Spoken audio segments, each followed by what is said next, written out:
Welcome to the D&D world.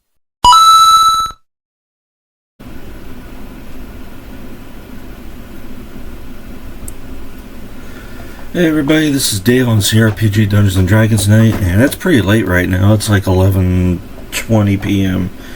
here in my hometown.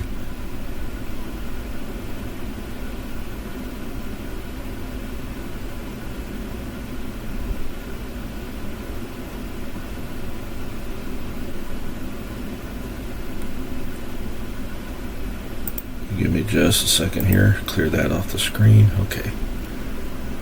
Alright, I think we got that now. Alright, so let's go ahead and get into this. I've been doing a thing where I've been reading most of the manuals to the games I've been playing on my channel, and Dungeon Hack is up next on the list, so we're going to go ahead and read that. And there's only one manual to it, there's not a whole bunch of flavor text or anything, or flavor books or whatever you want to call them. But yeah, there's no journals, there's no clue books, nothing. It's just one manual and that's it, and it's got some story in it, and that's about it. So we're just gonna go through it, and probably going to be comparing this to Eye of the Beholder, because it does have a lot of the same controls. It's just you now only have one player character instead of a party. And if you've seen my videos, you know exactly what I'm talking about. Only reason I'm reading it, even though there's really not much to it, is the fact that, you know, there are a few things I haven't been doing on the channel. I've been getting a lot of flack for it from some of the viewers. So I'm going to go ahead and read the manual, figure out what I'm missing here, because there's a lot of times there's stuff I could be doing and I'm not doing it because I don't know I can do it. So we're going to read this, we're going to go through it, and I'm not going to make another character because, you know, I've been making new characters for Dungeon Hack over and over and over again, and it's just 10 floors. I've made it as low as the 9th floor, and it's basically a rogue-like game as it is, because it randomizes the dungeons each time. So every time a new playthrough, it's a different game entirely, pretty much.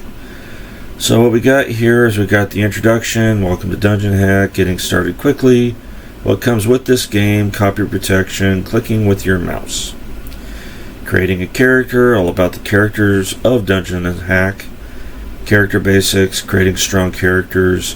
After selecting a character, how to play, a crash course in combat, crash course in spellcasting, adventuring, character information, camp, auto mapping, local auto map, dungeon map, printing out dungeon maps. So apparently you can print them out too.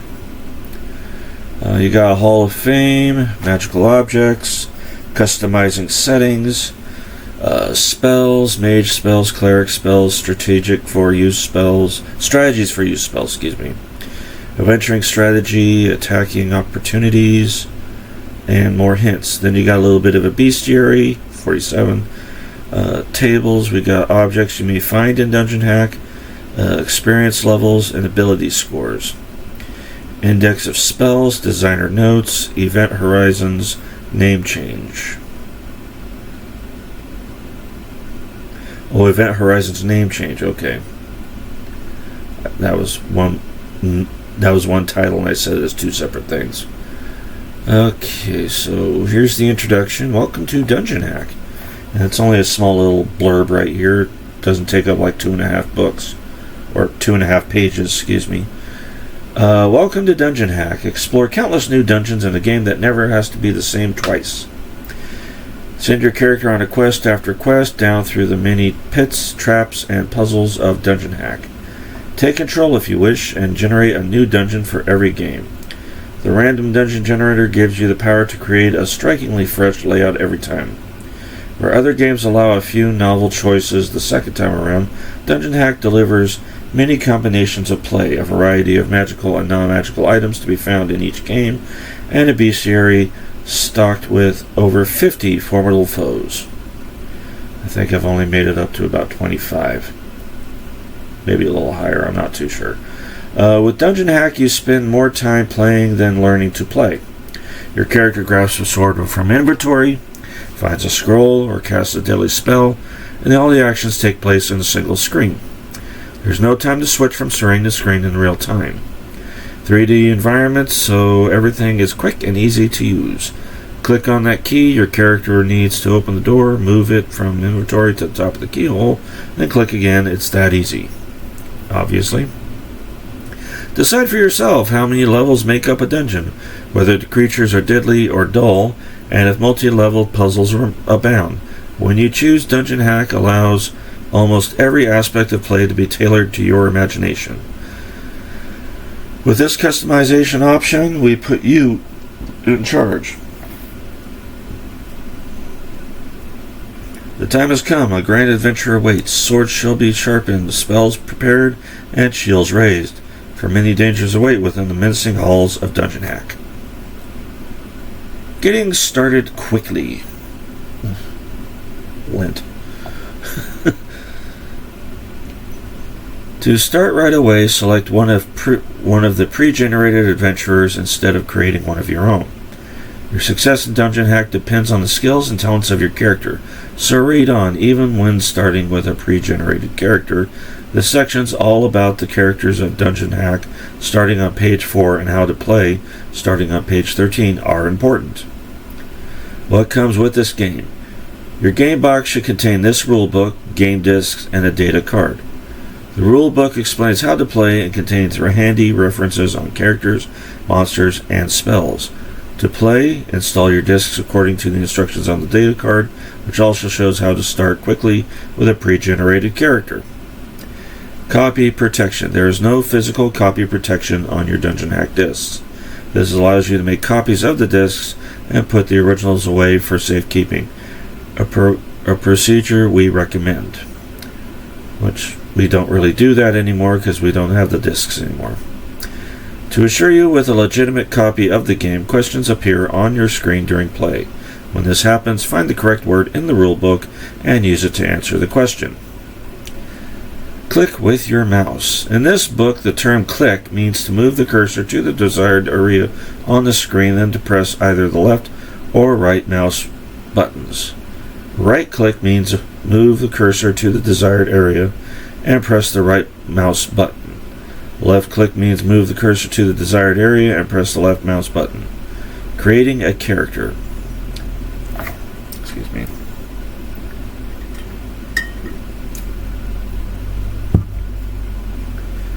Relying on wit, talent, and strength to raise a sword yet one more time, your character journeys through the dungeon alone. As a single character game, Dungeon Hack requires you to either pick one of the characters available with the game or generate your own dauntless adventurer. But be warned, before creating a character strong enough to survive these dungeons, you should peruse this book with a careful eye, especially the pages on the talents and abilities of the character classes.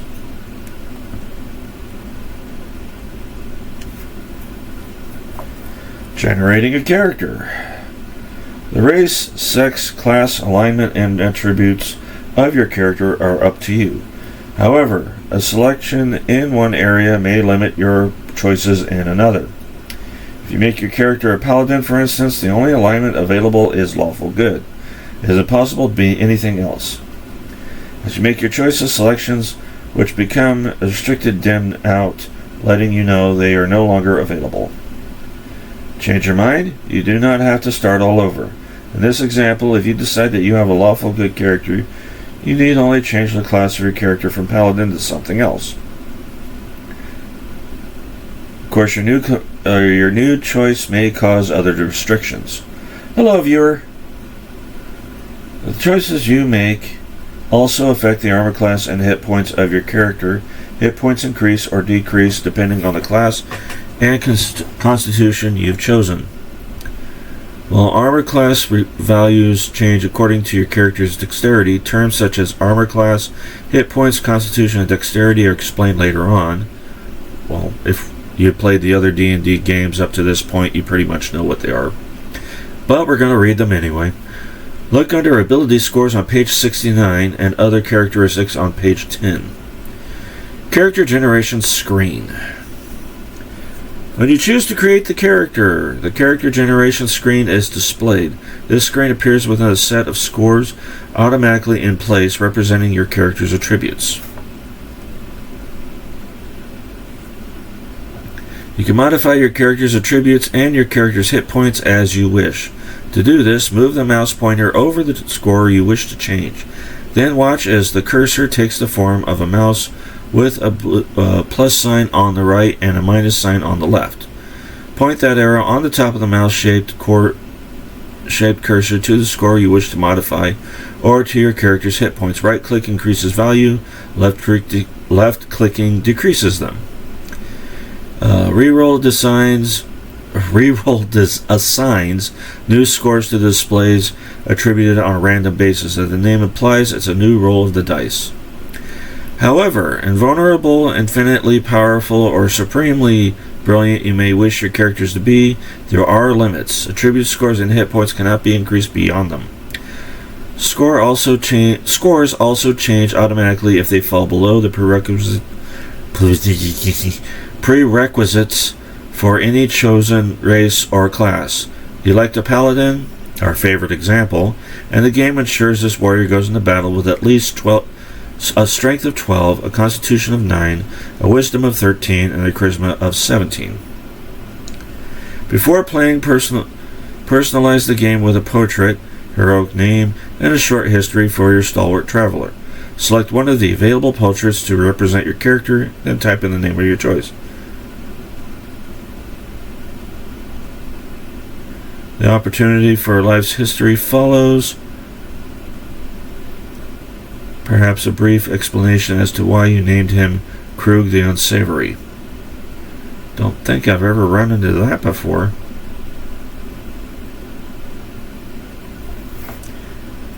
Your character's portrait.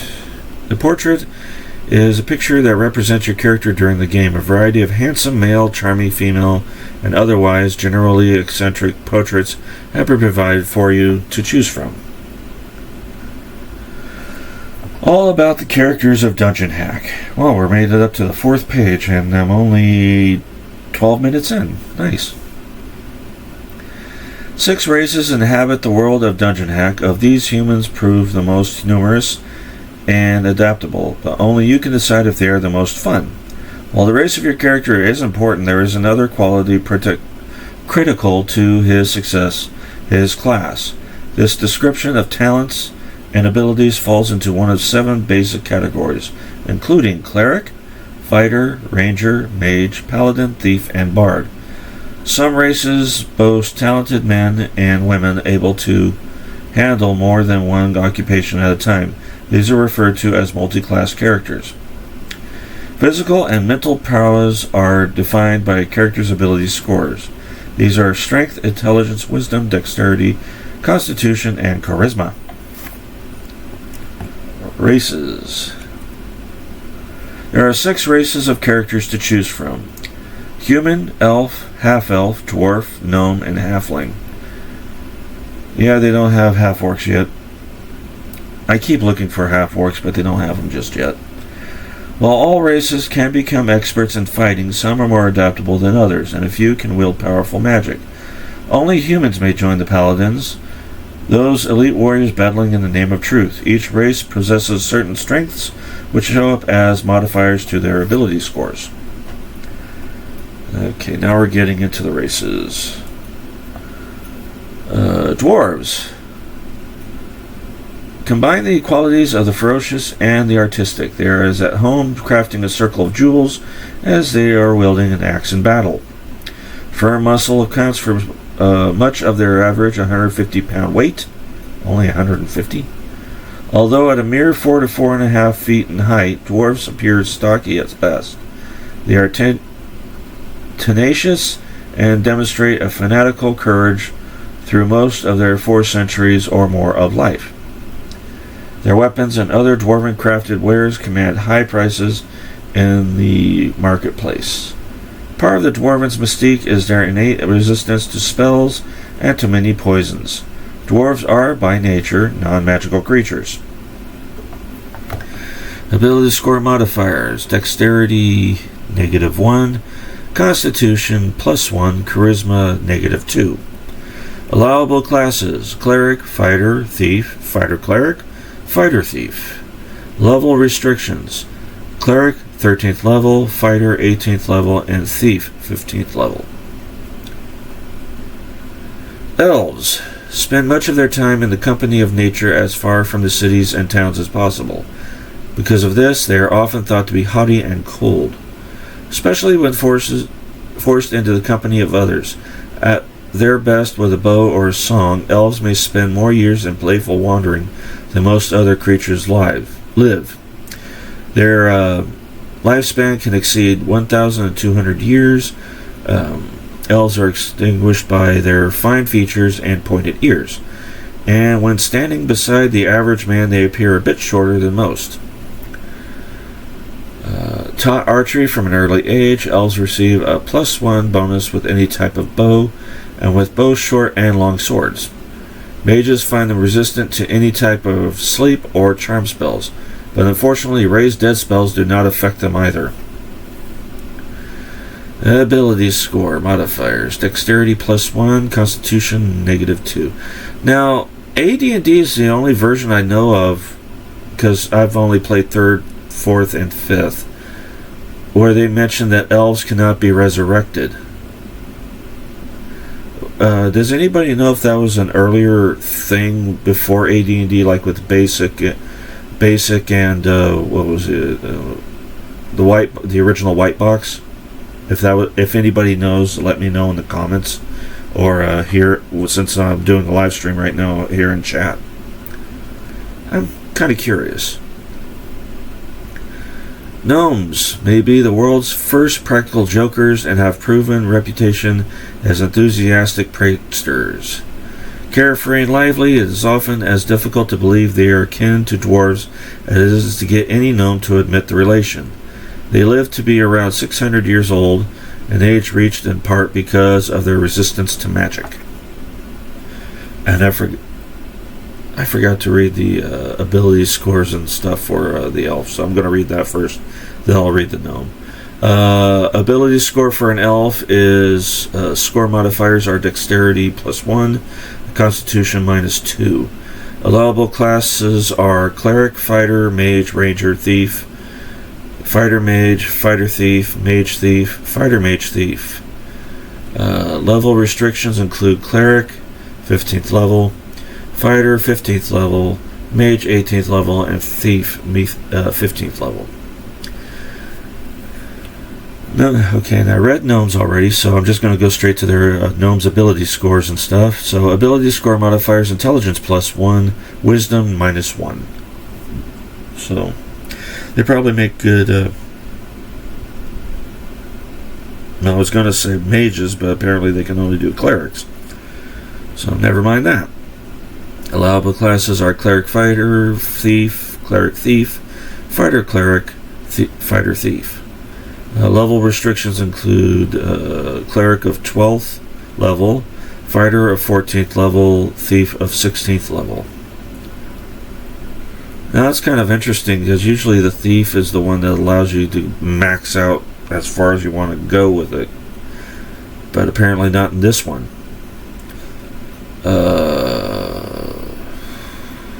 Half-elves prove to be skillful in a wide range of activities. They're a mix of elven and human blood, providing them with many advantages over other races. Yet their talents are not so appreciated as to make them welcome company in either human or elven society. While they are seen to travel and mingle in both groups, they are often too tall and heavy to be accepted among the elves, while as their slender elven features that often make them outcasts among men. On the average, half-elves live for some 250 years and inherit an inborn resistance to sleep and charm spells, though this protection proves weaker than in true elf. Ability score modifiers: none. Allowable classes: Cleric, Fighter, Mage, Ranger, Thief, Fighter Cleric, Fighter Thief, Fighter Mage. Cleric Ranger, Cleric Mage, Thief Mage, Fighter Mage, Fighter Mage Cleric, Cleric Mage, okay, Fighter Mage Thief, Bard. I didn't know Bard was a character in this. Okay. Well, we'll see soon enough. I didn't know Bards were in this game. Halflings. Avoid dungeons as a rule.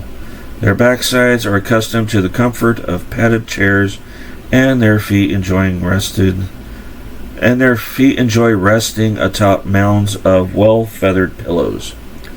This is not to say they are lazy, for as a race, halflings prove to be sturdy and industrious, always making certain their larders stay full to bursting and their burrows remain warm, well-furnished homes. A bit shorter than dwarves, halflings can usually be spotted by their curly hair and round, broad facial features. They are plump, quiet, and well liked by the other races, especially the gnomes. When adventuring, halflings show their mettle by their innate resistance to magic and the +1 bonus they receive for their skill with slings. Ability score modifier, dexterity +1 and a strength -1 for all classes. Allowable classes, cleric, fighter, thief. Level restrictions, a cleric goes up to 11th level, fighter 12th level, and thief 18th level. Well, I'm pretty much thinking they're putting 18th level and stuff like that for thieves because you really don't get much higher in this game, I don't think. This particular game. Humans can be found nearly everywhere. The foul hearts of dungeons being but one of the locations these aggressive creatures seem willing to brave. Enterprising and materialistic by nature, humans often risk their short 70-year lifespan on quest for immediate personal gain. Yet, it proves difficult to say any one thing about them. Though often impatient and short-sighted, humans live in the most diverse social societies, frequently strive to meet high ideals. Ability score modifier, none. Allowable classes, cleric, fighter, mage, paladin, ranger, thief, bard. And there it is, there's paladin, the only race in the AD&D that can be a paladin, which is a human. Level restrictions, none. Okay, now we get into classes. These are characters who use magic and others who are experts in battle tactics. Some are masters of the arcane art of spellcasting, while others are malcontents able to pick almost any lock. Each belongs to his own defined occupation or class, while the members of some races may belong to more than a single class. The 7 basic choices are cleric, fighter, ranger, paladin, mage, thief, bard. Wow, not even in alphabetical order. Select the class of your character with care. A good sword arm and knowledge of tactics are the hallmark of warriors, such as the fighters, rangers, and paladins, but skill in battle alone is often not enough. In surviving a dungeon adventure, the art of picking locks and avoiding hitting traps can be useful too. These are the skills of a thief. Magic wielders, such as mages and clerics, possess the knowledge of powerful spells, and clerics are able to cure wounds. Each class has one or more prerequisites.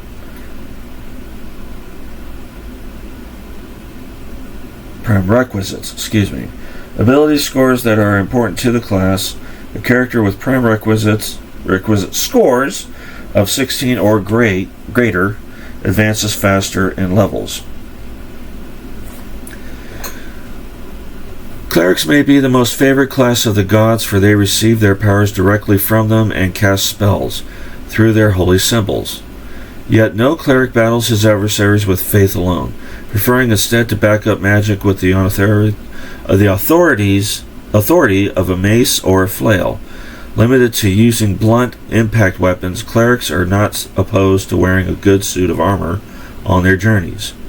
No tomes of spells and rituals dangle from a cleric's belt or hide in the dark and musty reaches of his pack, for clerical magic is of divine origin. While mages mutter endlessly over the spells they must memorize, clerics invite and meditate trance wherein they become, receptive to divine magic. The ability to turn undead is listed on the cleric's first level spells as you. I mean.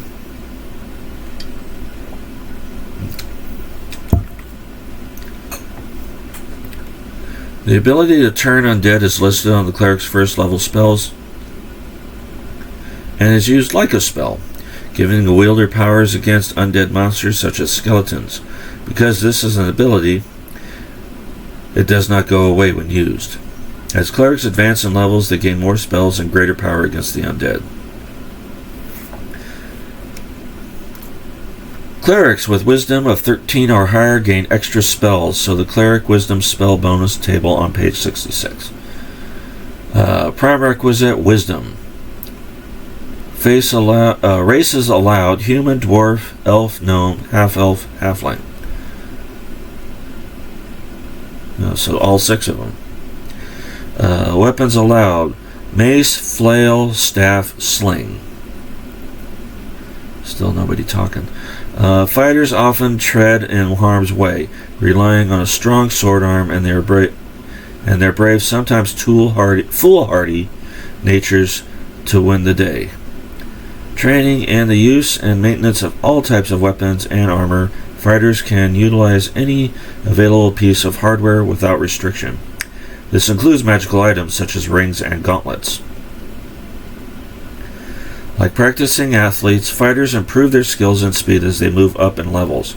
An extra sword thrust delivered with blinding speed may prove the difference between the living and the dead.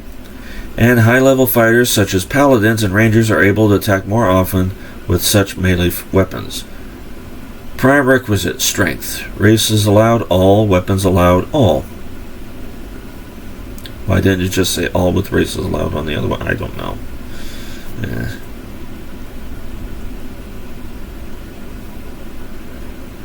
Mages. It has been said fight with your hands in the air and dispatch their adversaries by wiggling. Okay, let me try that again. I completely botched that sentence. Mages. It has been said, fight with their hands in the air and dispatch their adversaries by wiggling their fingers. The gestures of spellcasting are their treasure and the secret to their mysterious power. Because their arcane art depends on freedom of movement, mages cannot wear armor. They also tend to make poor fighters. Instead of weapons, they can use but a very few. Mages rely on their intellect and their ability to memorize spells to see them through. Still, a high-level mage is a potent entity with a hoard of musty spellbooks and scrolls. Gathered after many trials and much experience, a mage can become truly powerful. Prime requisite: intelligence. Races allowed: human, elf, and half-elf. Weapons allowed: dagger, staff, and dart. Okay, now we're up to paladins. Paladins radiate an aura of protection, a shield of sorts, which causes their attackers to suffer a penalty even before these elite warriors have unsheathed their swords. In this and other magical abilities, paladins prove themselves as more than mere fighters. Walking the most difficult path of any class, the paladin abides by the rules of lawful good and leads others by the example of his chaste and pious ways. In addition to skill with all types of arms and armor, paladins are able to attack more often with melee weapons and also possess extra resistance to magical attacks and poisons. No disease can lay them low, and once per day they can heal with their lay on hands ability, a skill similar to the cleric's Cure Light Wounds spell. This restores 2 hit points per level of advancement. By the time they've reached the 3rd level, paladins can turn undead as well as a cleric 2 levels below their own. Once they reach the 9th level, paladins can use certain clerical spells, praying for them and casting them exactly as the cleric themselves do. These are Bless, Cure Light Wounds, Detect Magic, Protection from Evil, and Slow Poison. Prime requisite: strength and charisma. Races allowed, human. Weapons allowed, all. Rangers follow the broken trails of their quarry across hard lands or beneath the dim light of a forest canopy, yet never lose the spoor. They are trained trackers, hunters, and woodsmen, succeeding by their wits as much as their skills with the bow and sword. At one with any type of weapons or armor, Rangers usually avoid heavy armor as it's too restricting. It prefers them from using their special abilities to wield a weapon in both hands without penalty.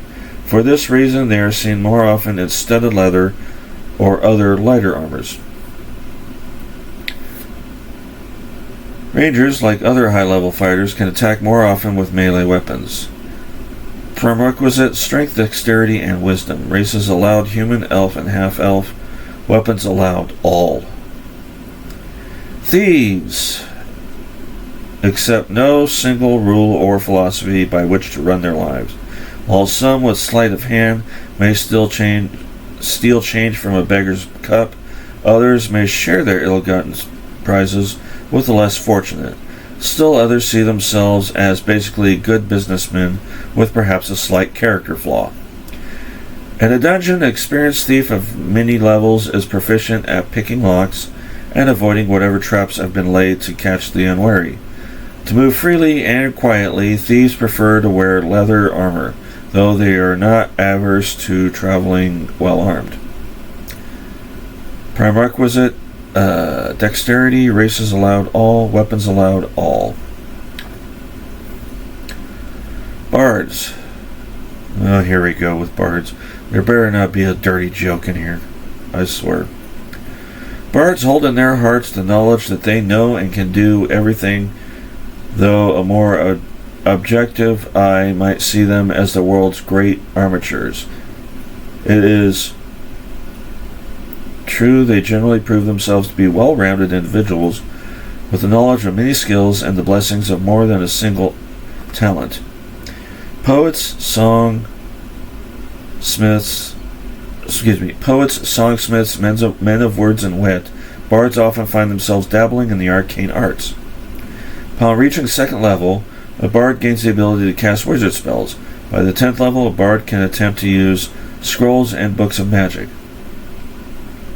And while he may collect a repertoire of spells, there always remains a 50% chance that the bard will read these incantations incorrectly.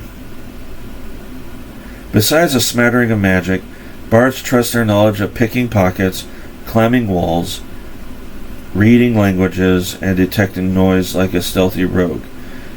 In their skill with weapons, they are often compared to the rogue as well.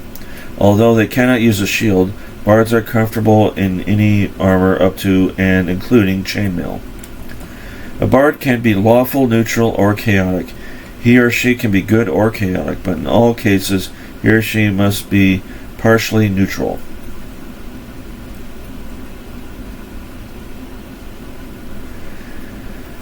Okay, here we go with alignments.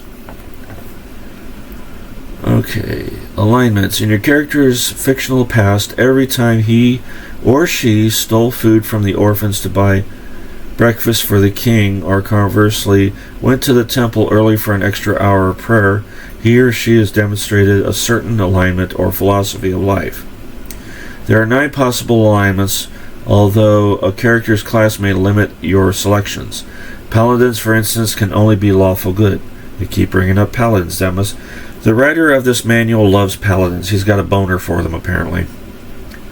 The choices are lawful good, lawful neutral, lawful evil, neutral good, true neutral, neutral evil, chaotic good, chaotic neutral, chaotic evil.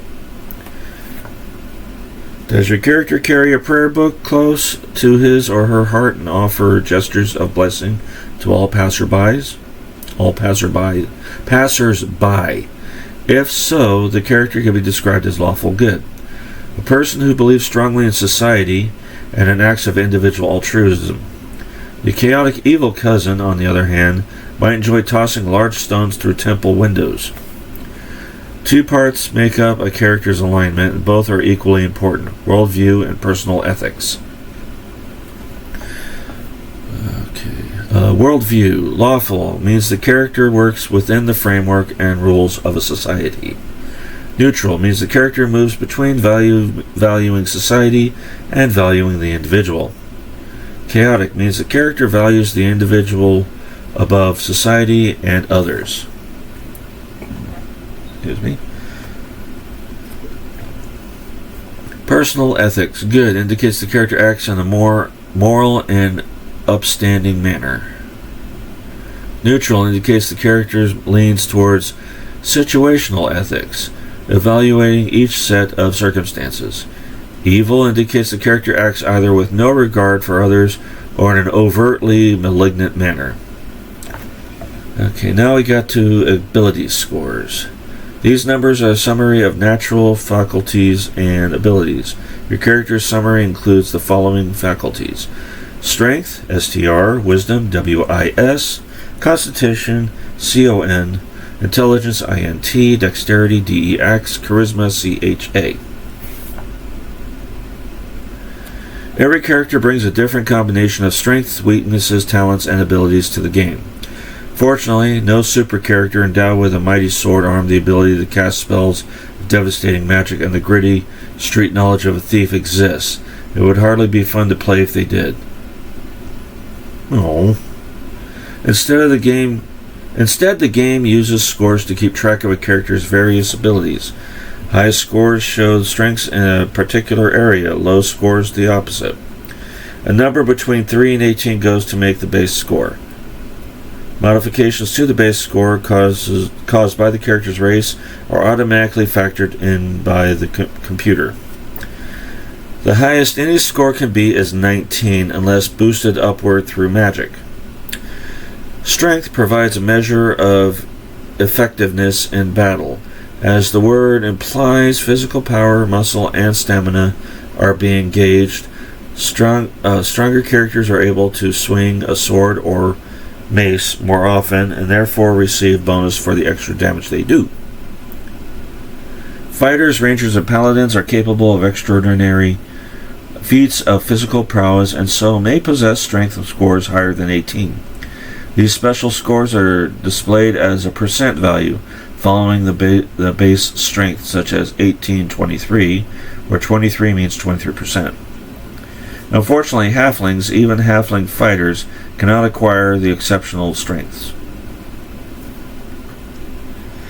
Dexterity bestows the gift of speed and agility on those characters who score high in this area.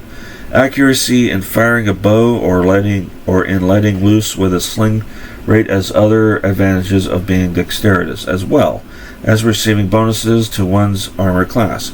Adversaries simply find it hard to hit a quick-moving target. When the dexterity score reaches 16 and above, fighters can more effectively manage a weapon in each hand with less penalty. Constitution measures the fitness, health, and physical toughness of your character. A high score in this area boosts the total number of hit points your character receives, and with more hit points, your character becomes all the more difficult to injure or kill. Intelligence becomes a key factor in a character's ability to memorize and use spells. Mages especially must be highly intelligent to learn and use their repertoire of magic. In all, this quality measures memory, reasoning, and learning ability. Wisdom ensures the character possessing it is less susceptible to magic. Likewise, a low score in this area, 7 or less, leaves the character open to the slightest spell. Wisdom scores of 15 and above offer some protection. Clerics find that a high wisdom score of 13 or more enables them to cast extra spells. For more information, see the Cleric Wisdom Spell Bonus table on page 66. And we're barely on 10, or we're almost finished on 10, so we're going to be a while. Charisma and its value lie embodied in the words persuasive and commanding for a character with a high... Okay, let me try that again. Charisma and its value lie embodied in the words persuasive and commanding. For a character with high personal magnetism and the allure which persuades others to accept their leadership, the way lies open to join the elite group, the Paladins. Other characteristics: armor, AC, hit points, HP, level, LVL.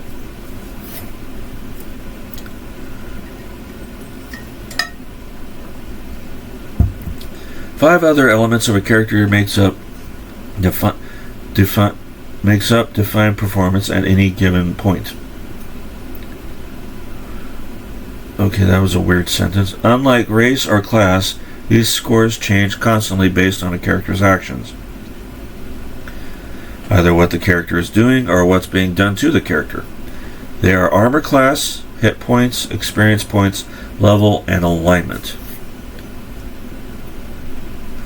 Armor class reflects both a character's dexterity and whatever new armor or shield he or she may be wearing. As a score, it measures how difficult someone is to hit and damage. Low armor class values mean different things. While your character may wear the best dwarven tooled armor, that beast skulking around the next corner may boast the same armor class, if only because it is fast and small. Magical armor and high dexterity score improve a character's armor class. Hit points. What time is it? 40 minutes. Okay. Hit points. HP. Act like a skill showing your character's life force. Needless to say, the longer your character allows that troll to beat him or her about the head and shoulder, the more hit points he or she will lose. Higher values are better, and while armor and magical defenses provide some protection, when your character hit points reach 0, he or she is dead. It is then, well, time to make a new character. Experience points, EXP or XP, can be thought of as milestones in your character's personal development. Avoiding that undead creature's silent leap from behind taught your character something, as did honing sword skills against overwhelming odds 2 doors back. Finding treasure, completing parts of the adventure, dispatching foes, all lead to an increase in experience points and eventually to an increase in your character's level. Characters with prime requisite scores of 16 or more increase their experience earned by 10%. All characters begin the game with some experience points, and multi-class characters have these points distributed evenly among their classes. Excuse me. Level measures how much a character has advanced in his or her class. When a character gains enough experience points to advance a level, extra hit points are earned. There is also an improvement in your character's fighting ability. Characters at higher levels show a resistance to the effects of poisons and magical attacks. When at advanced levels, mages, clerics, and paladins find themselves able to memorize a greater number of spells. These improvements happen automatically whenever a character has enough points. Level advancement tables for all classes begin on page 66. Again with page 66. And we're only on 11. Creating strong characters. Assuming you're faithfully perused this rule book thus far, you have ideas as to the character you will choose or design for your adventures. In this section, a condensed version of the information is reviewed and some hints are offered. Single class versus multi-class. Oh, here we go with that again. Perhaps your character dedicates 5 hours out of every 24 to calisthenics, deep knee bends, and rousing afternoon of swordplay. As a fighter, a member of a single class, he or she tosses scrolls aside as if they were so much litter. And why not? A fighter cannot cast spells, and after all, to a fighter, fighting ability wins the day. Single-class characters have more hit points than multi-class characters with the same amount of experience. They do more damage to their opponents in battle. Single-class clerics and mages gain higher-level spells sooner than their multi-class counterparts. Non-human characters may choose to belong to one or more classes, and in so doing, reap a few rewards for their trouble. A fighter mage can both melee effectively and cast spells, though single-class counterparts prove better at their individual specialties. While this may sound at first like a weak choice, ask yourself what your brave fighter will do when he or she encounters a locked gate for which there is no key. Perhaps they should have taken the second major as a thief. Hello, viewer. Because their experience points are distributed evenly between their classes, multi-class characters move up through the levels very slowly. Racial advantages. If you've been wondering which race-class combinations are best, we've taken the liberty to list some concrete examples. We got Dwarven Fighter. This character has less to worry about than most when battling poisonous creatures. With a constitution of 19, the Dwarven Fighter may benefit as well from increased hit points. Reading Dwarven writing is, of course, their specialty. Paladin. With a gentle touch, your paladin may heal that wound which otherwise could signal the end of your character. Yet laying on hands is but one benefit of choosing this elite warrior. To do battle in the dungeons, capable of fighting as well as any fighter, when paladins reach the 9th level, they are able to cast some clerical spells.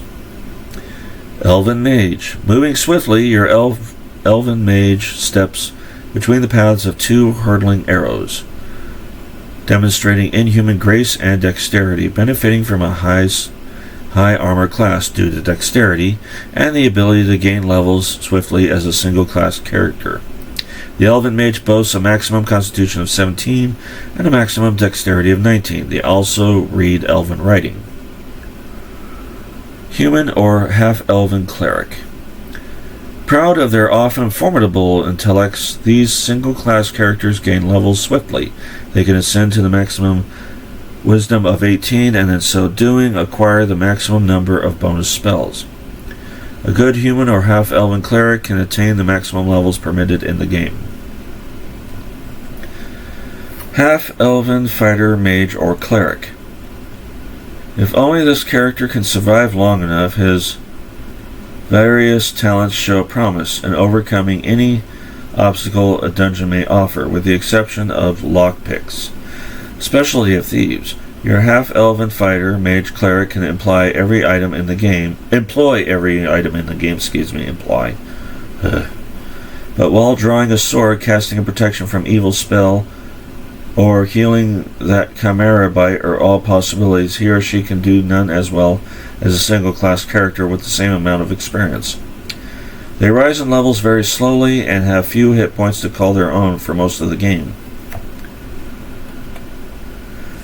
Elven Fighter, Mage Thief. Now we have a jack of all trades who can pick locks as well, but like the half-elven fighter, Mage Cleric listed previously, this character also rises slowly through the levels and suffers from a scarcity of hit points for most of the game.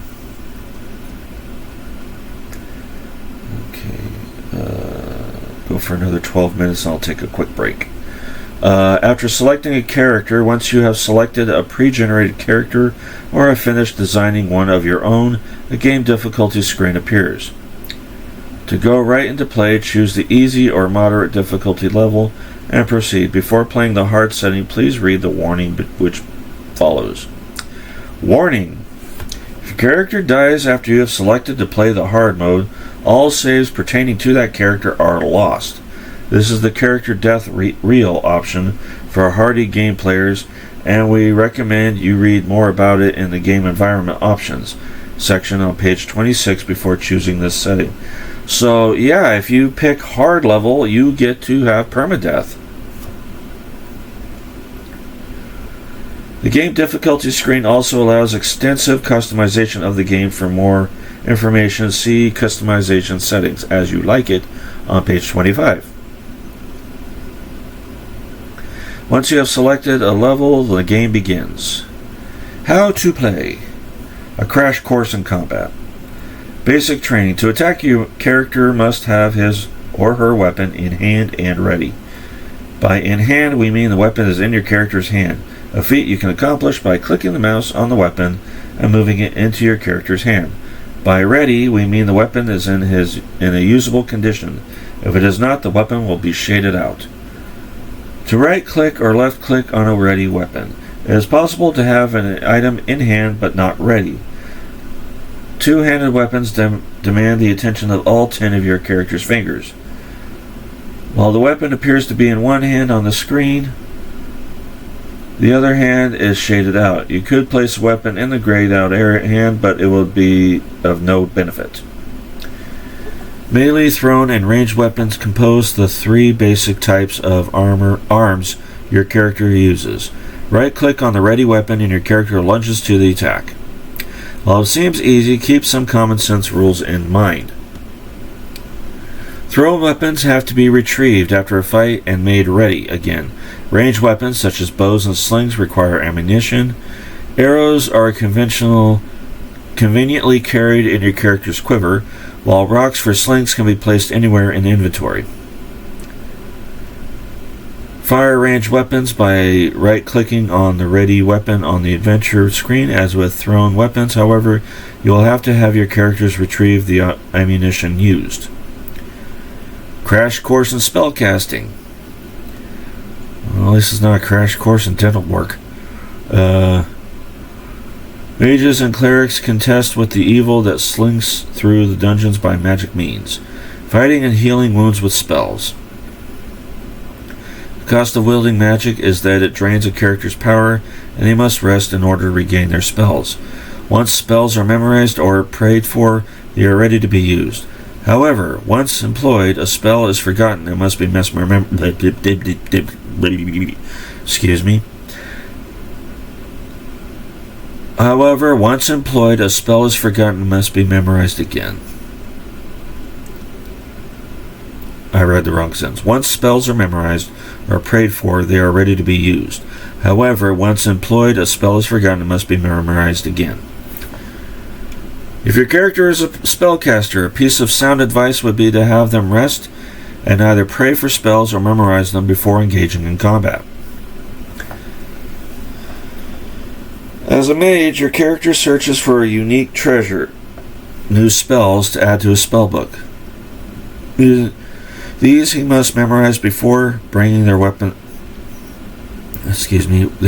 to bear in his defense. Prayer is the means by which clerics and high-level paladins acquire their spells. Such magic comes in the form of insights, bestowed by the gods instead of from arcane scribblings or parchment. To ready spells, go into camp and select Memorize Spells or Pray for Spells. Click on Next Level or Previous Level to move through the various spell levels. Click on the plus sign next to the spell names to choose the ones you want to memorize. Repeat this for all the different levels of spells your magic user knows, and then choose Done to return to the camp menu. Once spells have been selected, choose Rest, and your character proceeds to memorize the spells. In the future, whenever your character rests, he or she rememorizes the same spells. If you want your characters to memorize a different set of spells, then the next time your character is in camp, go to Memorize Spells or Pray for Spells.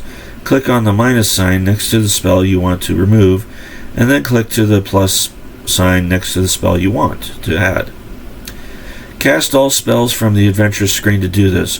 Right or left click on your character's spellbook or holy symbol. The spell box appears over the adventurer's screen, allowing you to click on the level of the spell to cast, and then on the spell itself. For more information on memorizing, see the camp section on page 21. For more information on casting spells, see the adventuring section on page 15. Refer to the spell section for detailed information on the effect of spells. It begins on page 28. Okay, I think we'll read this part and then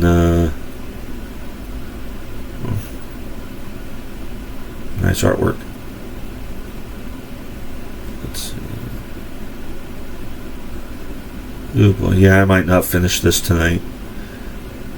Yeah, in about 5 minutes I'm going to take a break, use the facilities, get me some more drink, and then Maybe something to snack on while I'm at it. Okay, we're done with that one, so we're here. So I'll finish this one, then I'll take my break. Okay, we got...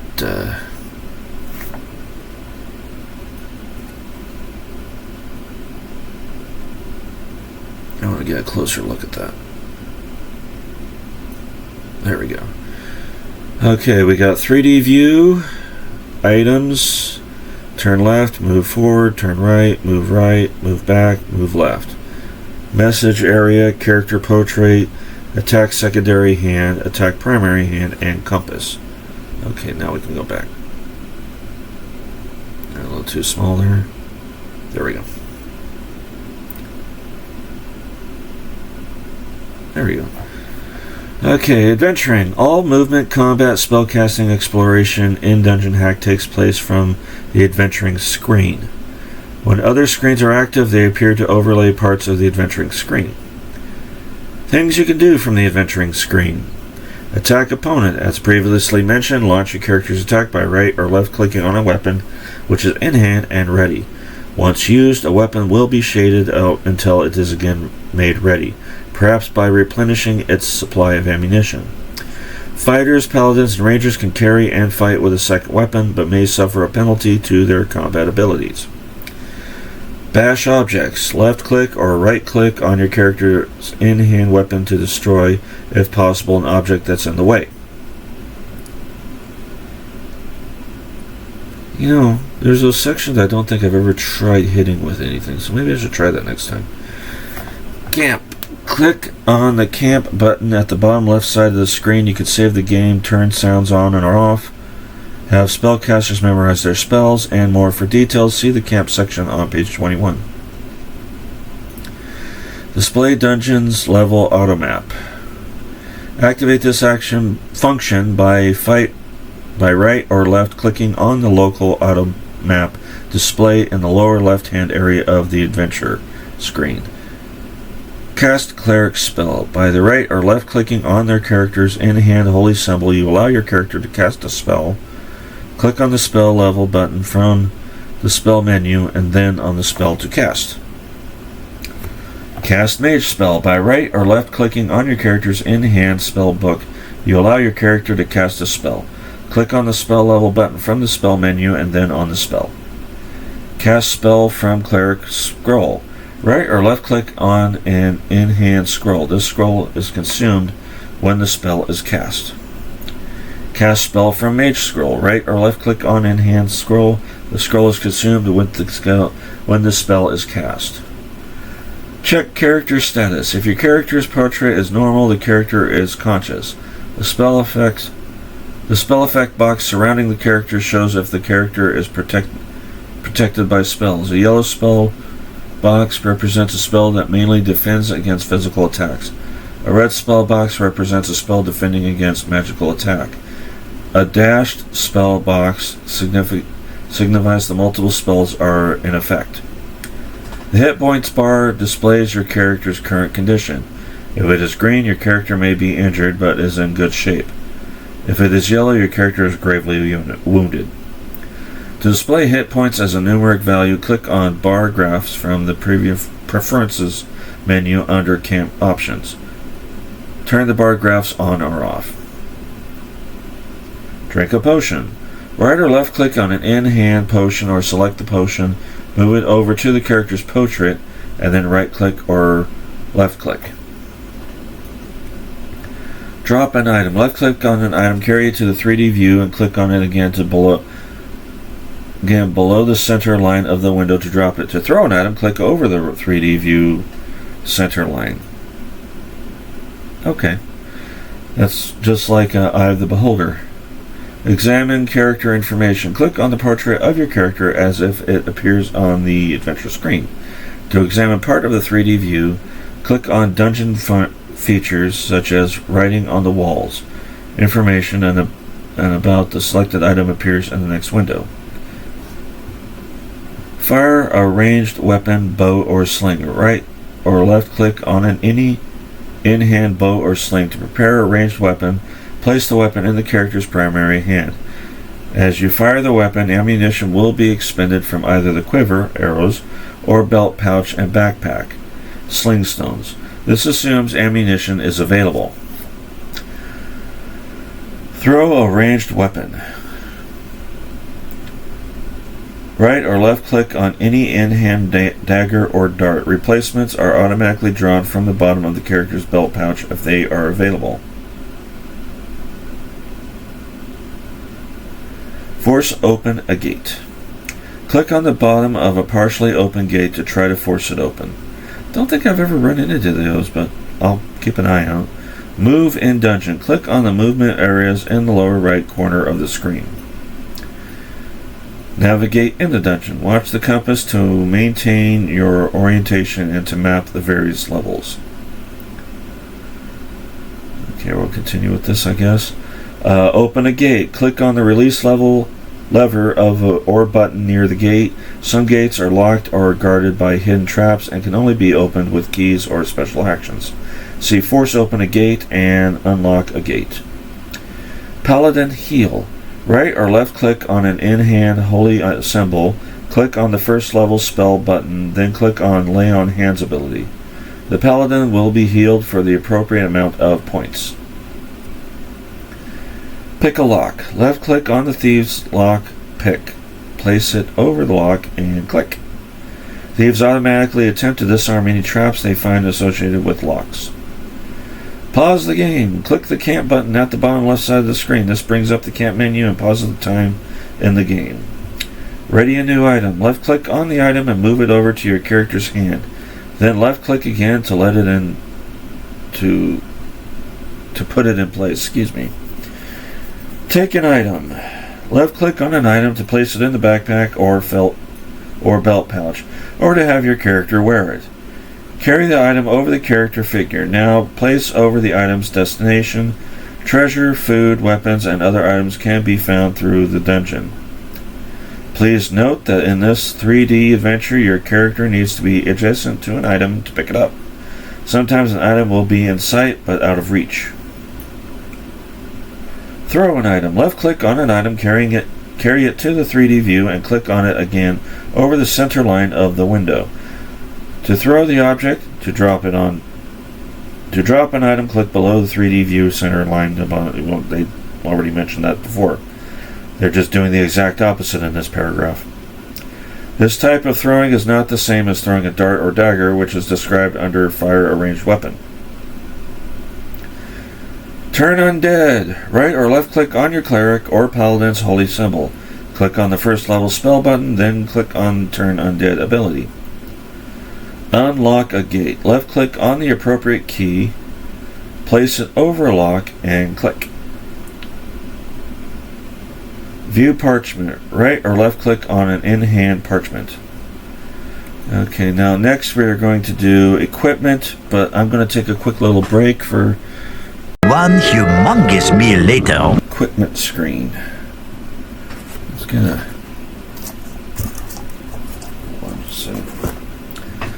closer look at that. Too close, much too close. Oh, come on.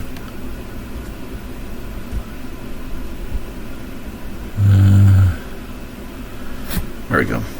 Okay. And here we got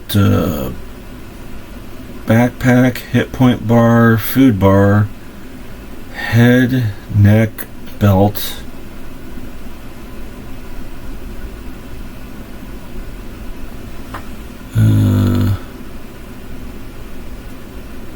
can't make out that word. Something stones, quiver, torso, wrists, arm, hand, fingers, pouch 1, 2, and 3, other direction apparently. Camp, local, auto map, boots, and secondary hand. Alright, now let's get that back over. Ooh. Okay, there we go. There we go. Okay. Equipment screen. Inventory and equipment section of the adventure screen. The inventory and equipment section of the adventure screen displays all your character's items.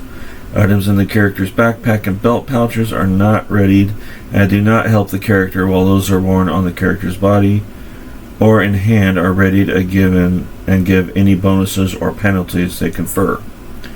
Your character has more inventory space than can be displayed on the screen at one time. You can scroll through the inventory slots by clicking on the arrows underneath the bottom of the inventory spaces, to the left of the local auto map display. Right or left clicking on the arrows takes you through the section of your character's inventory. Check arrows and quiver. The number on the quiver indicates the number of arrows your character is carrying. Click arrows on the quiver to fill it. Okay, well that takes up that gives me more space to work with. I never thought of that.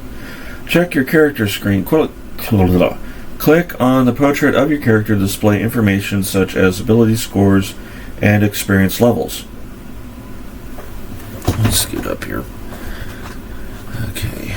Check food bar. The food bar is yellow when the character is hungry, red when close to starving, and blank when starving.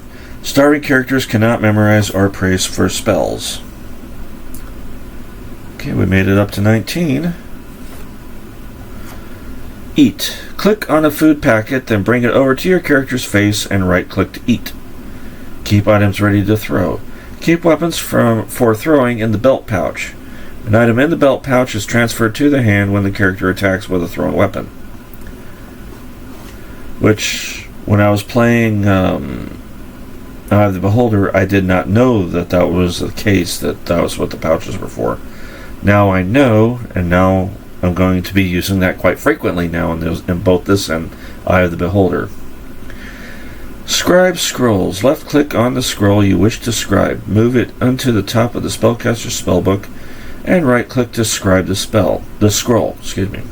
If the spell is already in the spellbook, the scroll is not scribed a second time. Instead, the scroll is placed where the spellbook was and the spellbook is selected. Store items. Click on an item, carry it over to the backpack, and click to place it inside. Items in the backpack are not readied and do not help your character. Wear equipment. Click the desired equipment over a box connecting to the character's body to wear it. Place clothing or armor on the character's torso, bracelets on the character's wrists, rings on the character's fingers, helmets on the character's head, and necklaces on the character's neck. Place any footgear on your character's feet and... Oh, that's ions. Ion stones? I don't think I'm familiar with those ones. At least I've never used them in any of my tabletop games. I'll have to look those up. In the area above your character's head. Character information. The character screen displays a character's class, alignment, race, gender, ability scores, armor class, experience points, and current level. For a detailed description of these values, see the Character Basics section on page 4. Already did that. Things you can do from the character screen. Check equipment screen. Click on the portrait of your character to display inventory and equipment information. Hey, we made it to page 21. Okay. Let's see here. There we go. And there's the camp screen. Excuse me. Camp rest. Camp. Rest. Two separate things. I said it as one word. Camp rest. This option allows your character to rest, heal, and memorize spells. How long the character rests depends on the number or level of spells being memorized or prayed for. Remember, hungry characters cannot concentrate. If your character has a blank food bar, he or she cannot regain spells until he or she has eaten. I also recall you kind of lose HP while you're at it too. I'm surprised they don't mention that. Pray for spells. You may examine any set of spells your character or high-level paladin has learned during rest. The spells available menu appears when you choose this option. Click on left level, next level, or previous level to move through the spell levels. The number of unmemorized spells and a list of available spells appear. Click on the plus sign next to the spell names to choose the names you want your character to memorize. Repeat this for all the levels of the spells your cleric knows, then choose Done to return to the camp menu. Still nobody talking. Memorize spells. Examine any set of spells your mage has learned during rest. Did I read that already? I read that already. No, actually, I read Pray for Spells. And it's Memorize Spells. It's pretty much the same thing, I think. Yep. Although it's a different list, it's basically the same thing. Just click on it, done. There you go. I'm not going to read that all over again. Break camp. Is your character rested, fit, and ready to go? Select this option to exit the camp menu and resume play. Save game. This displays a list of named saved games. Clicked on an available slot. Type in a name for the game you are saving, then press enter to save it. Saving your game from time to time during play is a good idea. Restore games. Select this option to display a list of 12 saved game slots, each with its own name. Click on a slot to restore the game you want. Turn sounds on and off. Select this option to turn sounds off and on. Well, on and off, excuse me. Exit game. Select this option to quit Dungeon Hack. Be sure to save your game before you exit if you want to resume where you left off. View Hall of Fame screen. Select this option to take a look at the standings in the Hall of Fame. For information, see A Tribute to Those Who Have Fallen, the Hall of Fame on page 23. Show Numbers. With the Show Numbers command, you may change the manner in which hit points are displayed from a bar represented to a numerical 1. Oh. Okay. Show Creature Totals. Interested in how many monsters your character has vanquished? With this command, the number of creatures killed will be listed according to their type and how many have fallen. Auto mapping. We are now at page 23. As your character goes up against the incredible odds in Dungeon Hack, the last thing you want to do is map each step of the way with pencil and paper. We've made it easy by including a versatile auto map feature.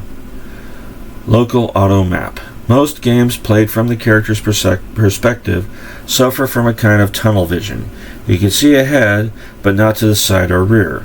The local auto map changes this by displaying the area immediately about your character. The map is shown in the lower left-hand corner of the main game screen, and all aspects of the dungeon, its doors and pits, etc., appear in this chart in real time. This allows you to see any creatures approaching your character from the side or from behind. Right-click or left-click on the local map, and a map of the entire level is displayed. Dungeon map. The dungeon map is based on your character's line of sight, so only the parts of the dungeon that have been explored are shown. Everything on the map reflects the current status of items in the dungeon. Doors are displayed open or closed. Pits are only shown when open. This makes the auto map a very useful tool. If you press a button and something does not seem to happen, take a look at the dungeon map. Go back and press the button again, then look at the map once more to see if anything has changed. Printing out dungeon maps. This unique feature allows you to print the layout of the dungeon level your character is exploring.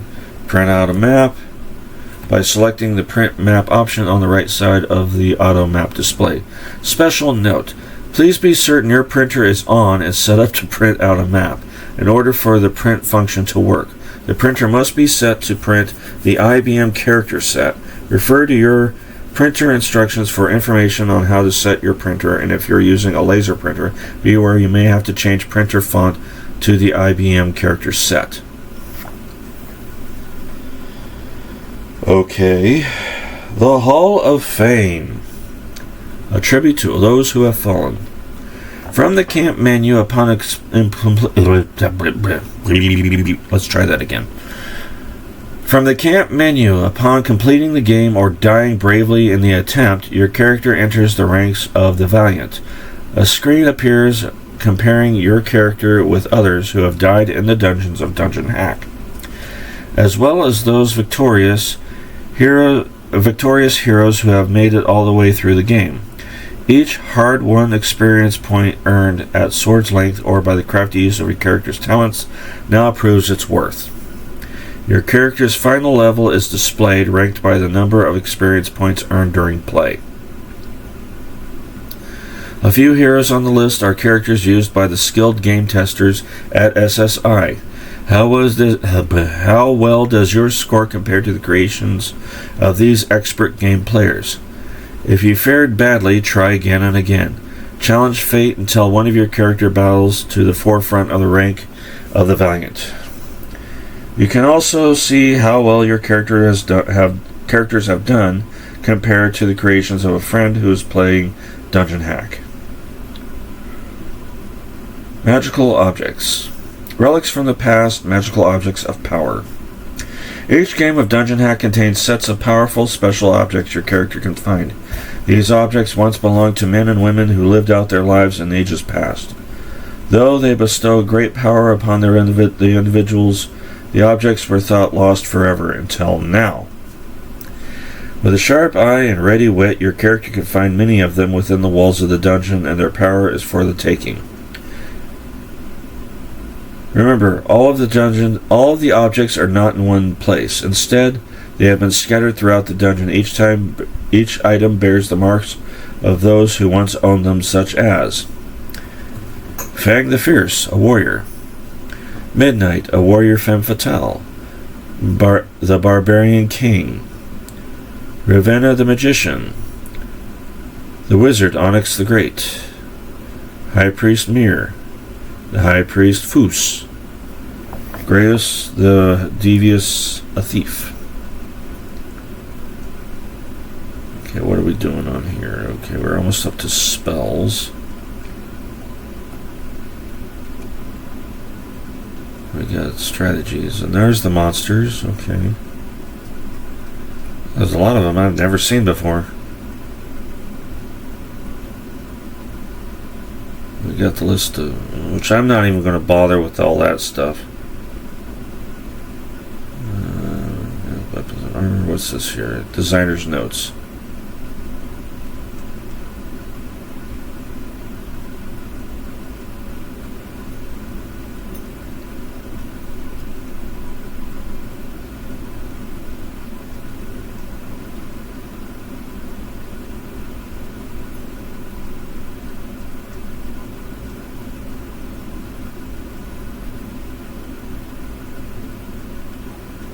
Okay, let's go back. Just wanted to see how much further I had to go.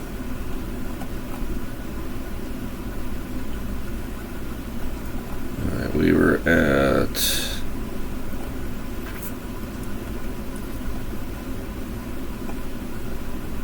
dungeon customization. Okay.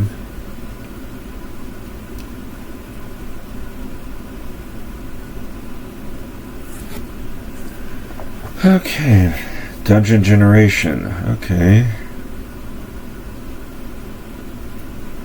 You know, I might try this at some point. Okay. So we got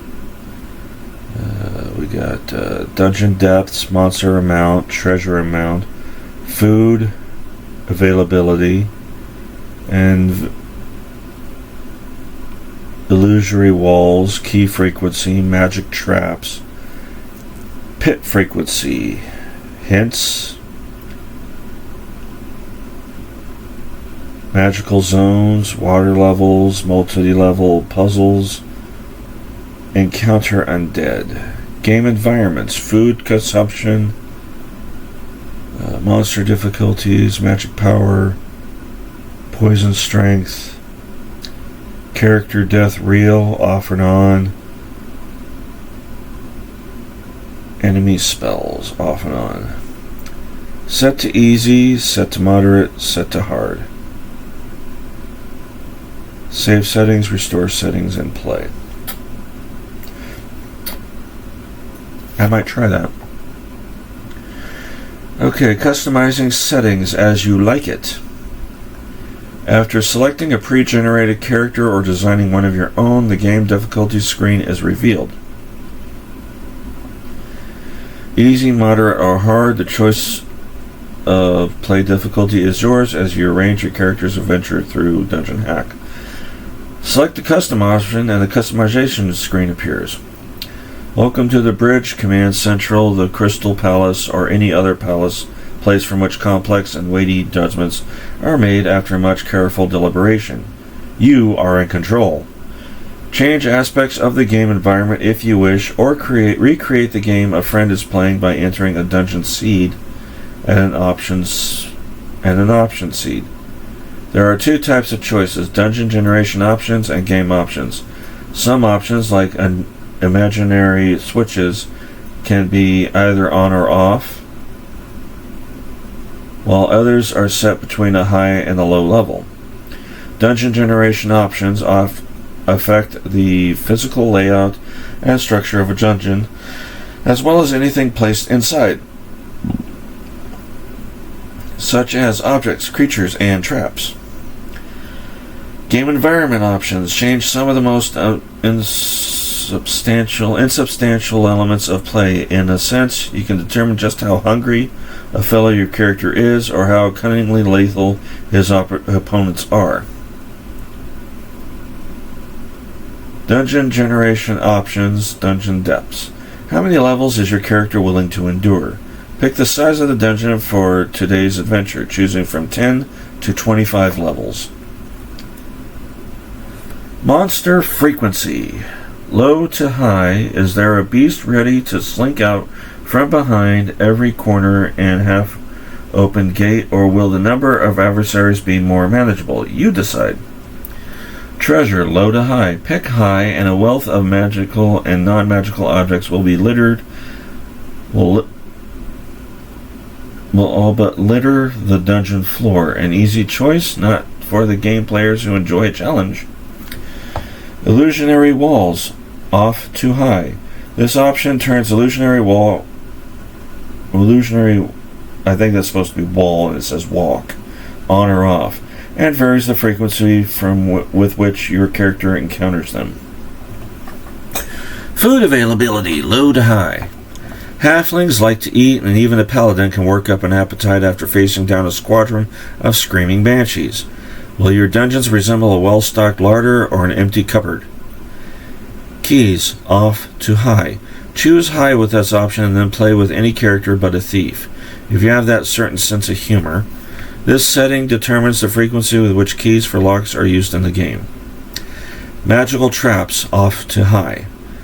By employing this option, you can determine if there are magical traps in the dungeon, and if so, how frequently they are placed.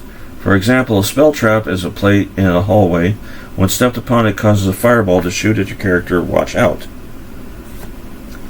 Pits. Off to high. This option determines whether or not pits are placed in the dungeon. If so, how frequently they are found. Hint sheets. Off to high. Good reading material can be hard to find, especially in dungeons. High selection here causes hint sheets to be dropped frequently during your character's adventure. Those are usually those little, when I played the game, there's like these little scrolls that give like little hints at random, and it's like half the time it's for information that I really don't, can't have no use for at that moment. Maybe later on in the game, because I have yet to run into a Medusa. Now that I've said that, I'm probably going to run into a Medusa the next time I play. Magical zones, on or off. You decided the various magical zones in the game will be on or off. Magical zone is an area where magic either works, zone is on, or doesn't work, zone is off. Water level, on or off, dry or wet. This option gives you the choice of placing a water level in your dungeon. Haven't run into water levels, so that might be interesting. Multi-level puzzles, on or off. It may comfort your character to know that everything required to get through the current level can be found on that level. If this is true, and he need not admit to his friends, turn this option off. Oh, that'd be rough. Okay. Undead creatures, on or off? I haven't run into any undead creatures, so yeah. What is a proper dungeon without the rotting stench of the undead? A safer place, perhaps? You decide. Game environment options, food consumption. Slow or fast? How often must your character dip into the lunch you packed before his quest, or find other sustenance along the way? There's more at stake here than a growling belly. Monster difficulty, easy to hard. In a dungeon where each creature does its best to do your character in, you can decide just how good their best will be. Character death, real, on or off. Consider this option carefully, for it is not for the faint of heart, nor for the players easily frustrated by their character's demise. Should your character succumb while this option is on, all traces of your adventure, including the saves you have made along the way, vanish. Character death reel is automatically turned on when the set to hard difficulty setting is chosen for a gameplay. It is available here for your hardy adventurer who wants to add a sense of excitement to the game. Well, I basically, when my character dies in a game anyway, unless I'm really think I can continue from there, I usually just make up another character anyway. 27. Magic power, low to high. Your mage repels the advance of a minotaur with burning hands. Is the beast slightly sunburnt, singed, or seared to the bone? How powerful you set the game's magic power levels may decide. Poison strength, low to high. This option determines how much damage a poison inflicts and how frequently it is inflicted. Enemy spellcasting, on or off. Lurking in the shadows, magical creatures wait to cast their spells against your character. Or do they? Once you have customized the game according to your tastes, you may either save the settings by selecting Save Settings or begin your game by selecting Play. Just out of curiosity, I want to see what happens after you beat all the floors. I'm probably going to turn off half of that spells and poison stuff, because that's the stuff that usually does me in. It's just out of curiosity, then I'll go back to the normal stuff. Dungeon generation and game environment seeds. As you play each game, Seeds itself created a code which can recreate the dungeon or game environment in which you are playing. We call these codes the Dungeon Generation Seed and the Game Environment Seed. You can find them by selecting the camp option on the game screen. Both seeds need to be entered in order to recreate a dungeon that is exactly the same as the game from which you are taken. The Dungeon Generation Seed remembers items such as the dungeon depth and the monster frequency. The Game Environment Seed remembers items such as food consumption and character death reel. Oh, I didn't have to do that. Okay. One or both of the seeds may be entered from the game customization screen. Once entered, the settings on the screen change to reflect those of the game from which the seeds are taken. Of course, after a seed has been entered, you can still make changes, modifying the value just as you did to customize your game in the first place. Easy, moderate, and hard settings. These settings await you in the game customization screen. Right-click on any of them, and all of the options on the screen changes to reflect on your programmer's idea of what that difficulty level. Before making a choice, you may wish to review the option settings for the difficulty. When you become familiar with what the terms easy, moderate, and hard imply, you can save time by picking the difficulty you want from a menu which appears just before the customization screen. Remember, if you choose set to hard, then character death is real. See page 26. Saving and restoring your custom settings.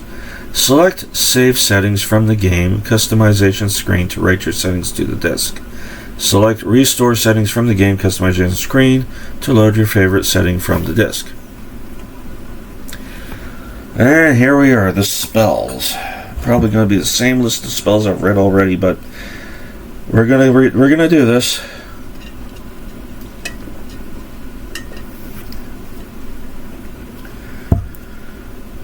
Okay. Spells. The following section contains descriptions of spells that your characters can use to attack opponents or protect himself.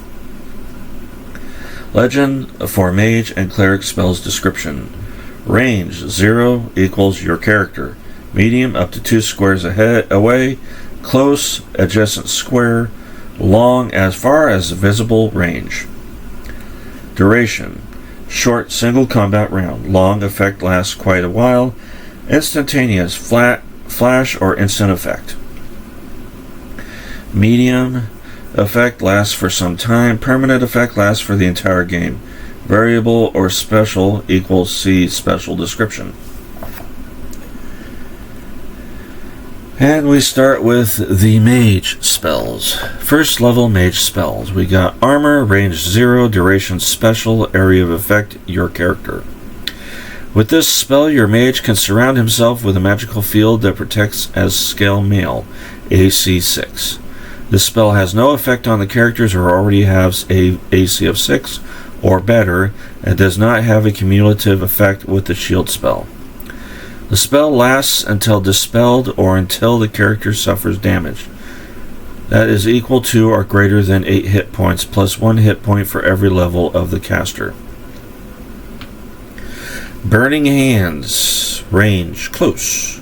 Duration instantaneous. Area of effect front rank. When a mage casts this spell, a jet of searing flame shoots from his or her fingertips. The damage inflicted by the flames increases as the mage increases in level and gains power. The spell does 1 to 3 points of damage plus 2 points per level of the caster. For example, a 10th level mage could do 21 to 23 points of damage. Good to know. Burning Hands. I just read that one. Moving on, Chill Touch. Range 0, duration 3. 3. Okay, let me enlarge that a little bit. 3 1-round level. 3 rounds plus 1 round level. Area of effect, your character. Great, now I got the hiccups. Give me a second. When casting this spell, a blue glow encompasses your character's hand. This energy attacks the life force of any living thing upon which your character makes a successful melee attack. Because of this, the creature suffers -1 to its attack rolls for every other successful touch. Detect Magic. Range 0. Duration short. Area of effect carried items. This spell allows a mage to determine if any of the items he or she is carrying are magically enchanted. All magic items glow for a short period of time.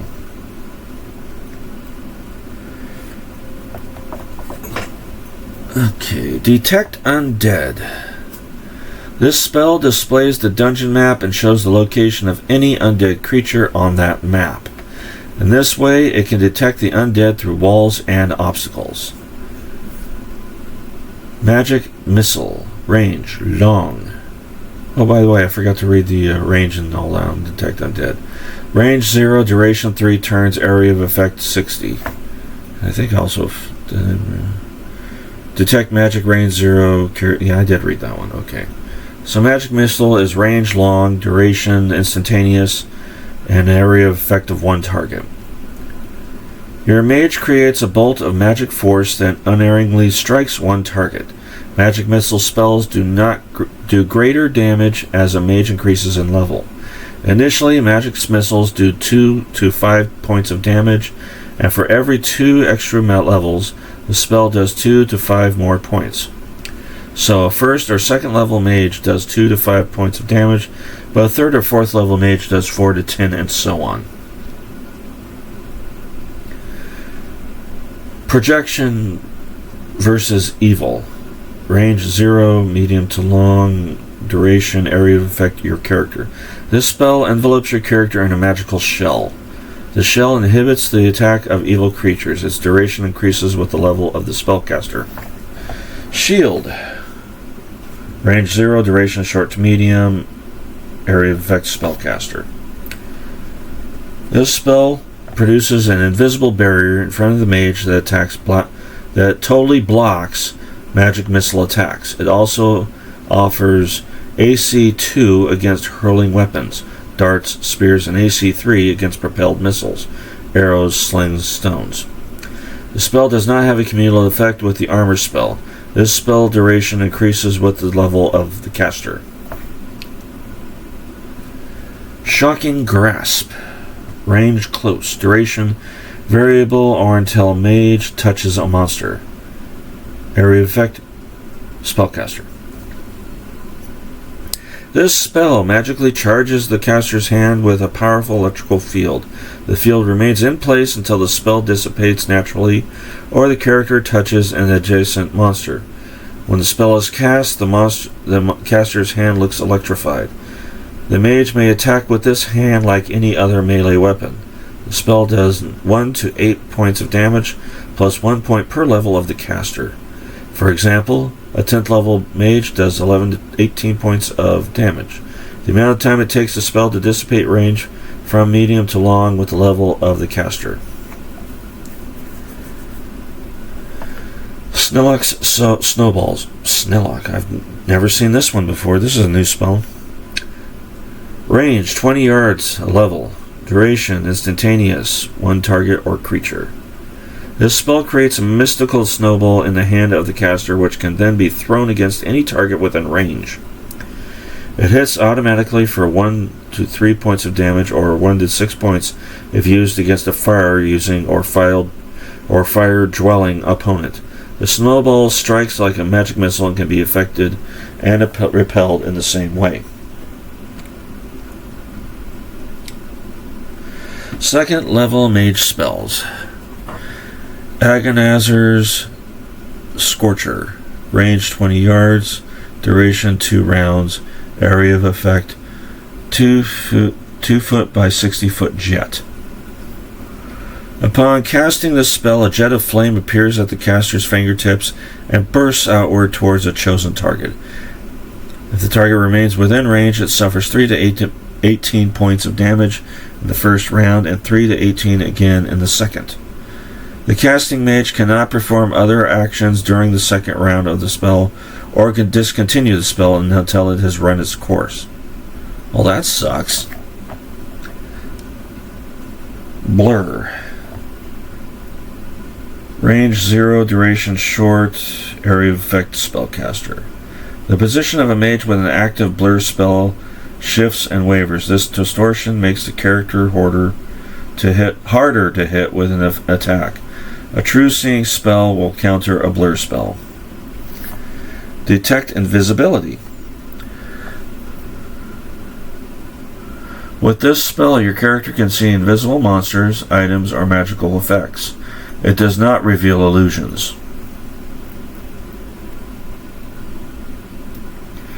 Invisibility, range 0, duration special, area of effect your character. The spell causes your character to vanish from sight. He or she remains unseen until attacking a monster. However, certain powerful monsters can sense invisible characters or even see them outright. Improved Identify. When this spell is cast, one item in the mage's hand is identified for what it really is. The mage learns the item's name and the attack or damage bonus it has. Note that some items, such as a special magical tome, cannot be identified with this spell. Melf's Acid Arrow. Range long, duration special, area of effect 1 target. This spell creates a magical arrow that launches itself at a target as though it were fired by a fighter of the same level as the mage. The arrow is not affected by distance. The arrow does 2 to 8 points of damage per attack. For every 3 levels the mage has earned, the arrow gains an additional attack. For example, at 3rd to 5th level, the arrow attacks twice, and at 6th to 8th level, the arrow attacks 3 times. Protection from Paralysis. Range 0, duration long, area of effect your character. Upon using this spell, your mage becomes totally immune to paralyzing substances, such as poison or venom, and paralyzing spells, such as hold person and slow. Keep in mind that although the spell protects the character from paralysis, The spell cannot protect against physical damage from an attack. And goodbye, viewer. I'll miss you. Yeah, one viewer just left. Must have been, it's like 1 o'clock in the morning. They probably went to bed. Well, 1 o'clock in California anyway. 3rd level, Mage Spell. Dispel Magic, range 0. Duration, instantaneous. Area of effect, your character. Range, this spell negates the effect of any spell affecting your character. Dispel does not counter cure spells, but it dispels holds person, bless, and similar spells. Fireball, range long, duration instantaneous, and it's area effect of a target square. A fireball is an explosive blast of flame that damages everything in the target square. The explosion does 1 to 6 points of damage for every level of the caster to a maximum of 10th level. For example, a 10th level mage does 10 to 60 points of damage. Haste. Range 0. Duration medium. Area of effect, your character. This spell allows your character to move and fight at double the normal rate. However, it does not allow spells to be cast at a faster rate. The spell's duration increases with the level of the caster. So basically, that's a pointless spell to have for a single player mage to be running around with. Okay, hold person. This spell can... Okay, range long, duration medium, area effect up to 4 targets. This spell can affect humans, demi-humans, or humanoid creatures. Creatures that are affected become rigid and unable to move or speak. Spell duration increases with the level of the caster. Hold undead. Range long, duration medium, area of effect up to 3 targets. This spell affects undead creatures who are as powerful or weaker than the caster. It automatically affects skeletons, zombies, or ghouls. All other undead creatures may resist the spell, those who do not become rigid and unable to move or speak. Duration increases with the level of the caster. Lightning Bolt. Range long, duration instantaneous, area of effect 2 squares.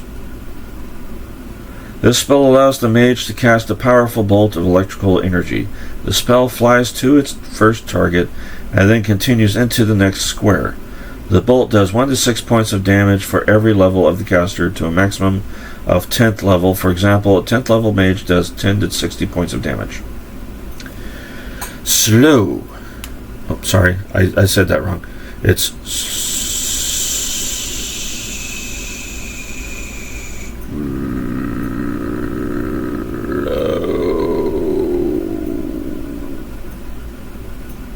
range, long, duration, long, area of effect 2 squares. These spells make enemies move and attack at half their normal rate. Slowed creatures have a penalty of 4 on their armor class and attack with penalties. All dexterity combat bonuses are negated. Vampire Touch. Range, close. Duration, 1 attack. Area of effect, spellcaster. When this spell is cast, a glowing hand appears. A mage may attack with this hand like any other melee weapon. When the caster touches an opponent with a successful attack, the spell does 1 to 6 points of damage for every 2 levels of the mage. For example, a 10th level mage would do 5 to 30 points of damage. These points are transferred temporarily to the mage, so any damage he takes is subtracted from those points first. This spell does not affect undead monsters such as skeletons. Water breathing, range, 0, duration, long, area of effect, your character. When this spell is cast, your character is able to breathe water freely for the duration of the spell. 4th level magic spells. I'm almost up to 2 hours. I didn't know it was going to be this long, reading this much. And there's 6th level, 7th level, 8th level, 9th level. Yeah, I'm going to finish the mage spells and then I'm probably going to call it a night. And we'll continue this tomorrow night. 4th level mage spells. Fear. Range, close, duration, medium, area of effect 1 square. When the spell is cast, the mage projects a cone of terror. Any creature affected by the spell will turn tail and run. The amount of time the affected creature remain terrified is based on the level of casting magic. The spell's duration increases with the level of the caster. Ice Storm. Range, medium to long, duration, instantaneous, area of effect, a cross-shaped area, 3 by 3 squares. This spell produces a pounding turret of huge hailstones. The spell pummels the targets with 3 to 30 points of damage. The range of this spell is based on the caster's level. Illiker's Mantle. Range 0. I hope I pronounced that right. I don't think I've ever seen anything spelt with 2 Y's before. Illiker's Mantle. Range 0, duration 1 round, level of caster. Area of effect, your character. When casting Illiker's Mantle, your character is surrounded by a luminous aura, a shield of sort against magical attack. This spell bestows +1. Excuse me. Got the hiccups again. This spell bestows +1 on saving throws against all spells and, as a bonus, offers some protection against electrical attacks such as lightning and shocking grasp.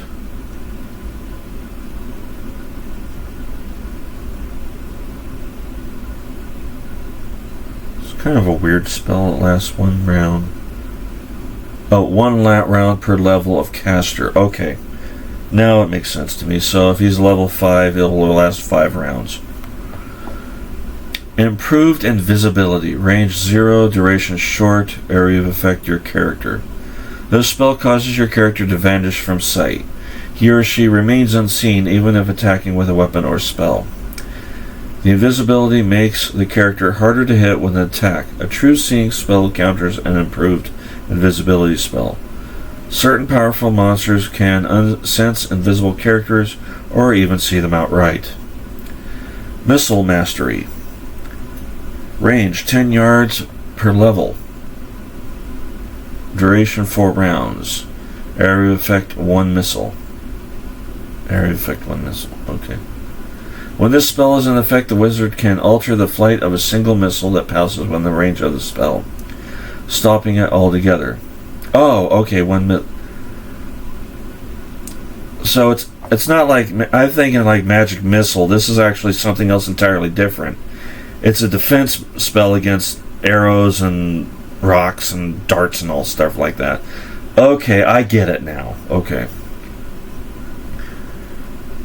Within the range of the spell, stopping it altogether. The wizard can affect only a single missile per round. Magic missiles are negated entirely, but only one particular missile is dispelled in the single round. Okay. Oh, so it's a defense against magic missile. Okay. Yeah, I wasn't getting this. The way they were describing it, I thought they were talking like arrows and stuff, and then it was like, oh, okay, it's magic missile. So it's a shield against magic missile. It blocks magic missile. Okay. Or attempts to. Alright. I get it now. Remove Curse. Range 0, duration permanent.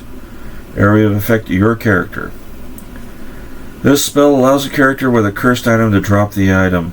However, the item itself will still be cursed with its negative properties. So, like I said, I'll go ahead and just finish the mage's spell list, and then we'll continue with cleric spells and whatever else tomorrow. And then actually might even play the game for a little bit while I'm at it if I have time.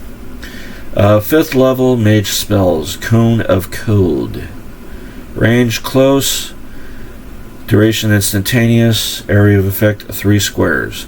This spell causes the mage to project a chilling cone of sub-zero cold. The numbing cone causes 2 to 5 points of damage per level of the caster. For example, a 10th level mage would do 20 to 50 points of damage.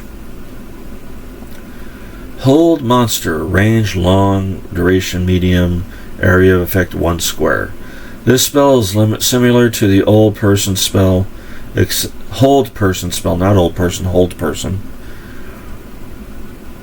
that is affects a wider range of creatures. However, the spell does not affect undead creatures.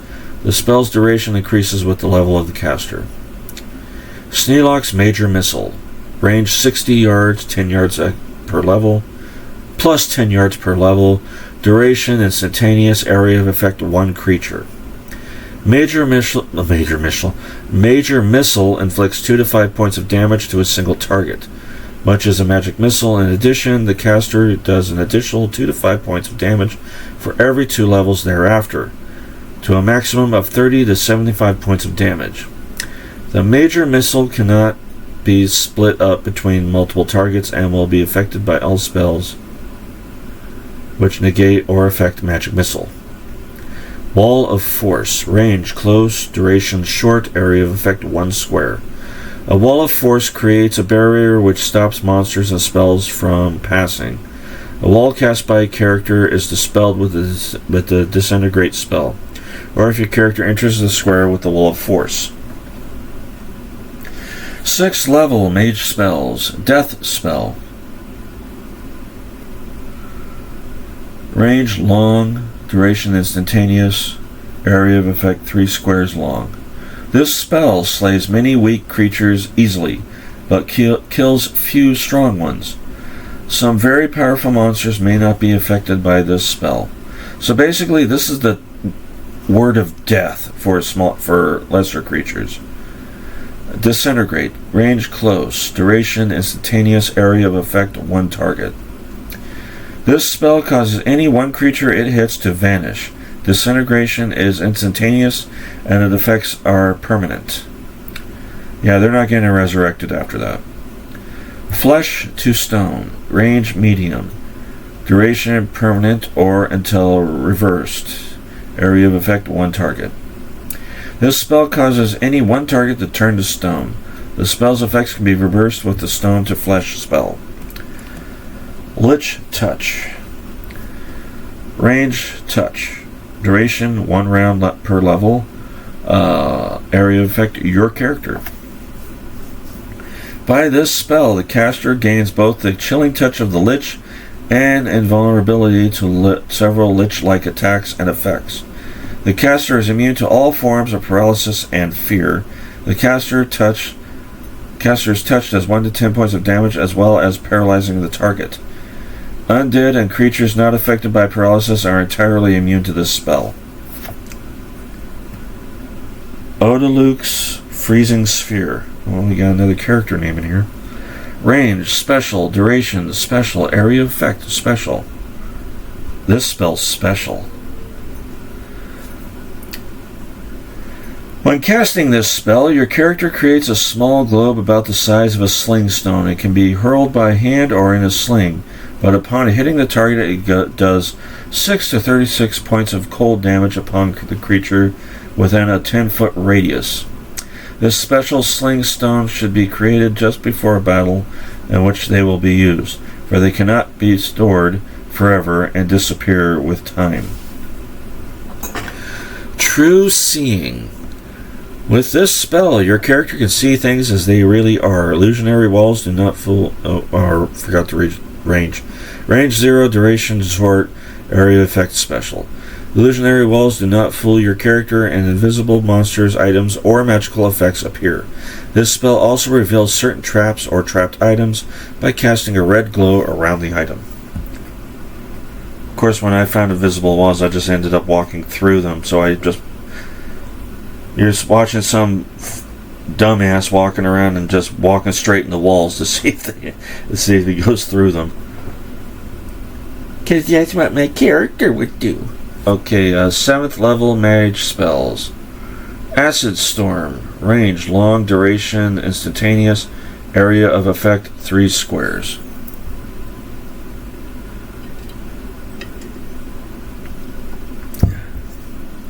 This spell causes a downpour of acid in the area of effect. Creatures that are within this area suffer approximately 1 to 8 points of damage, plus an additional 1 to 8 points of damage for every caster level above 7th.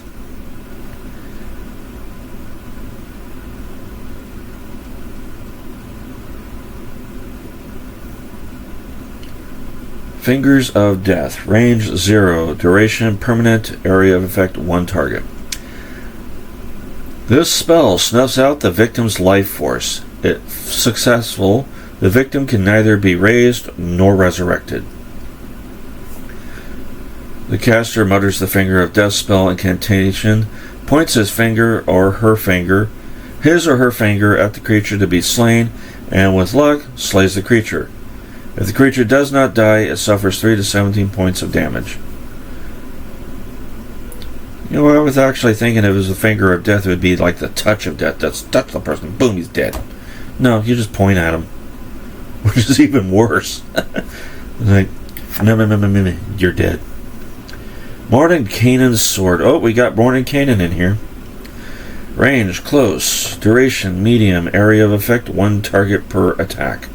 This spell creates a sword that the mage can wield in melee. The sword attacks as if a fighter that is half the wizard's level were wielding it.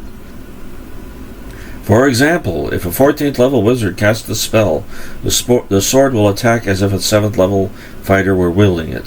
The sword has no magical attack bonuses or damage bonuses. The sword does 5 to 20 hit points of damage to a man-sized creature and 5 to 30 hit points to large creatures. Power word, stun. Range, long, special. Did I even read what the other one was? Which was close, medium, and 1 target per for Mordenkainen. Okay. Power word, stun, long range, special, 1 target. When the spell is cast, the target is stunned and unable to move. The fewer the hit points a creature has, the longer it stays stunned. Very strong or healthy creatures may not be affected by this spell. Okay, we are down to 8th and 9th level, and there's only 2 8th level spells, so let's get through them. Abi Dalzim's Horrid Wilting. Oh, this already sounds like it's going to be a joy. Range, close, duration, instant, area of effect 1 square. This spell evaporates moisture from the bodies of all the targets within the area of effect. The creature suffers 1/8 the points of damage per level of the caster. This spell is especially devastating to water elementals and plant creatures. Bigby's Clenched Fist. Bigby's Hand. Close, medium, 1 target per attack. This spell creates a huge fist that the mage controls from a distance in combat. The fist always hits, but the damage range is from light to heavy depending on how well it hits. And okay, we're at the 9th level mage spells before I call it a night. Energy Drain, close, permanent, 1 target. If the creature is hit by the mage, the creature loses 2 levels or 2 to 16 hit points. This creature also loses attack bonuses. Meteor Swarm, range, long, duration instant, 3x3 square area. 4 fireballs travel down the corridor. Anything in their path suffers the maximum damage from the spell. Fireballs fly in a line and form a diamond or square area of effect. Anything unlucky enough to get caught in that center is affected by all 4 of the spheres. Wow. Power word, kill. Range, long, duration permanent, 1 square. This spell kills a creature within up to 16 hit points. It also kills 2 or more creatures with less than 2 hit points each, up to a maximum of 120 total hit points. For example, the spell can kill 12 creatures within 10 hit points reach.